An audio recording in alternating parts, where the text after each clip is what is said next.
Hey there. Ezekiel chapter 33:11 says that I do not desire to see the wicked one die, but for him to turn around and change his ways. Ezekiel 33:11 in the Bible. Maybe Miss Vivica A. Fox should read that verse. Why do I say that? Yesterday she said that karma has come back from Mr. Kevin Samuels. Now, me personally, I think she's a beautiful woman, but that statement to me was very harsh from a man that had an opinion. Now, me, I wasn't a fan of him either. Like her, I wasn't a fan of him either. I kind of wish he gotten older, maybe changed his tune a little. But to wish death on him and glad he's gone is, to me, is very harsh. I mean, he had, like y'all say, he just had an opinion. Did he shoot anybody? Did he rape anyone? Did he rob a bank? Did he sell drugs to people?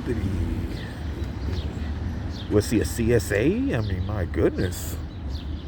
He had a strong opinion. Now, I don't agree with certain things he said about 35-year-old women are undesirable, but certain things he said about single mothers, I could agree with. I didn't agree with everything he said. He had very strong opinions. His opinions were so strong, they went to the gym and bench pressed everyone out the gym and walked out with the bench press. And I mean, he had some very strong opinions. That doesn't mean he deserved to die for it, but that's not the only reason why I'm talking. What created a Kevin Samuels? And what's going to create another future Kevin Samuels? Single parenting, the thing he talks about the most. Single parenting. When you have a child that doesn't have a good relationship with his dad, maybe he knows him, maybe he doesn't. But when you don't have that firm balance of masculinity and femininity in the household, that's what produces a Kevin Samuels. Now, again, as far as we know, he wasn't, at a young age. I don't know how he was in his teen years or early 20s. But as far as we know, he was always into fashion. What's wrong with that? I'm not into fashion, clearly, but still, he's not bothering anyone. That was just his passion in life. He was into fashion. He was an image consultant.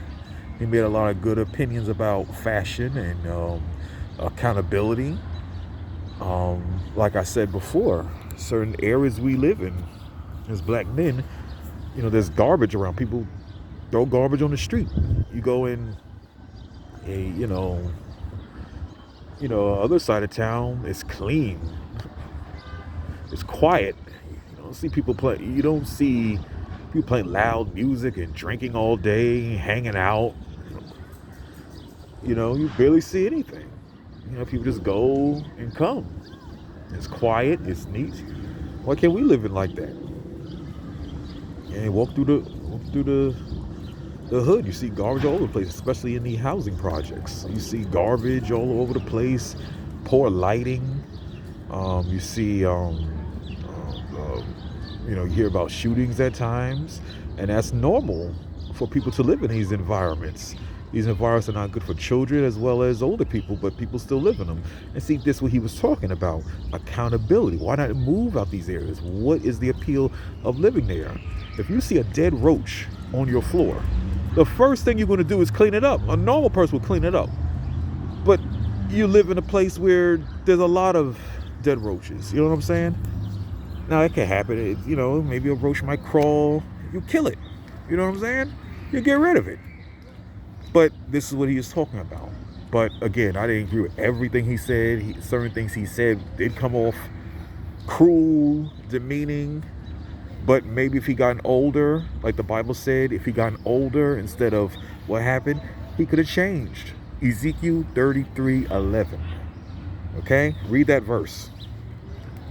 Remember, have a good night and take your vitamins.